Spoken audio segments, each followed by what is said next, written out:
Hey everybody, Bob Bloom back with you. Congratulations on being a member of Weapon Force and getting to watch this video series on asset protection. Now, in our last video, we just talked about the fact that Congress makes the rules if we're gonna and if we're gonna lower our income taxes to the legal minimum, we got to follow the rules. I would never encourage anybody to cut corners. Do not do that. Don't get cute with the IRS. Just follow the rules. Take deductions you're legally entitled to take, but don't take them if you're not legally entitled to take them. It's that simple. All right, now we want to talk about how we're going to lower our income taxes to the bare legal minimum. And we just talked about the fact that you need to have the right legal structure to do that.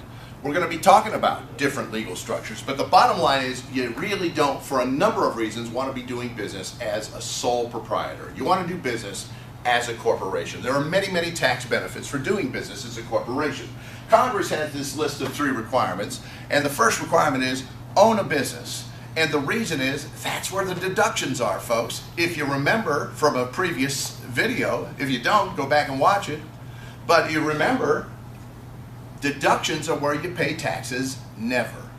That's basically tax-free money if it's covered by a deduction. So by all means, owning a business gives you more deductions than not owning a business. So number one, start out by owning a business. Now, second of all, Congress says in order to get the maximum tax deductions, you want to run your business using the correct legal structure, and for most businesses, that's going to be as a C corporation. Now, I said for most businesses. Every business is different. Everybody's in a little different situation. So let's talk about the other major type of corporation, which is an S corporation. This is a corporation set up under subchapter S of the Internal Revenue Code, hence the little term S. Now, this is known as a flow-through or pass-through entity. And what that simply means is this. With an S corporation or any flow-through entity, you will pay income taxes on your business profits at your personal income tax rates, because profits flow through to you and you pay taxes on your business profits at your personal income tax rates. Now, for most people, that does not sound good.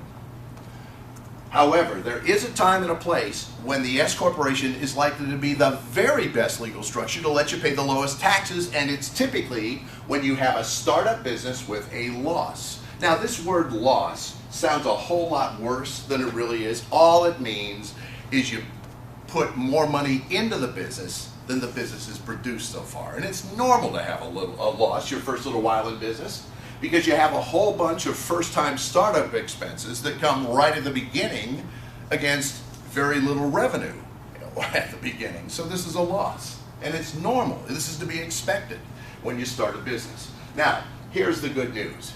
If you have a loss, you're going to love the S corporation because it allows you to take the entire loss and use it to offset other income you may have from salaries or investments. And so even though you didn't make a dime in your business, you have lowered your taxes. And folks, anytime you get a tax break like that, that is good. Now, I want you to remember that profits flow through to you, but so do losses. They flow through and you take it against your other income you may have. This is the big benefit. Now, the problem is nobody goes into business to generate a loss on purpose. We only go into business to make a profit. And here's the problem. Once you're making a profit, you have to pay taxes on the profit. So this is when it's appropriate to switch from an S corporation to a C corporation. And the reason we're going to switch is now that we're making a profit, it's the C corporation that gives you all these numerous and generous tax deductions, which we now use to offset the profit. So now that we're making a profit, we lower our taxes through deductions. So the rule of thumb you should have in your notes is you use an S corporation when you have a loss, you switch to a C corporation once you're making a profit.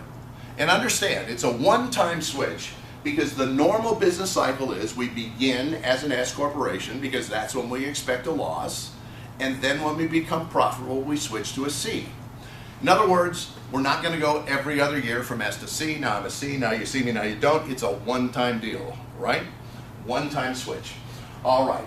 Now, there's something I want to mention very, very importantly, and that is when we're talking about real estate. And not everybody watching this video, I realize, is a real estate investor, but for those of you who are, understand, I want to emphasize we never own real estate in a C corporation. We manage real estate in a C corporation. All right? There's a big difference. Ownership is where you hold title. Management is collecting the rents, make ready for a new tenant. It's moving tenants out. It's interviewing tenants. It's doing daily maintenance, fixing the toilets, mowing the lawns, etc., etc. All that is managing the real estate, and we'll do that through a C corporation because that's an operating company. But to hold title, we will hold title in a far more protective legal entity than a C corporation. And you'll see that the C corporation is great for lowering taxes, but it's not the best legal entity for owning a property that you want to protect. All right? Now, we're going to own real estate in a lawsuit protection entity, which we're going to get to in a future video, but we'll manage real estate using a C corporation, and we do that for the tax deductions that we're going to be able to get. All right, now we're going to talk next about the limited liability company, but that's going to be on another video. So I want to congratulate those of you who are on Webiforce. You're a member, you get access to all these great videos, and you'll have access to me as well. So I want to congratulate you, and join us on the next video where we talk about LLCs, limited liability companies.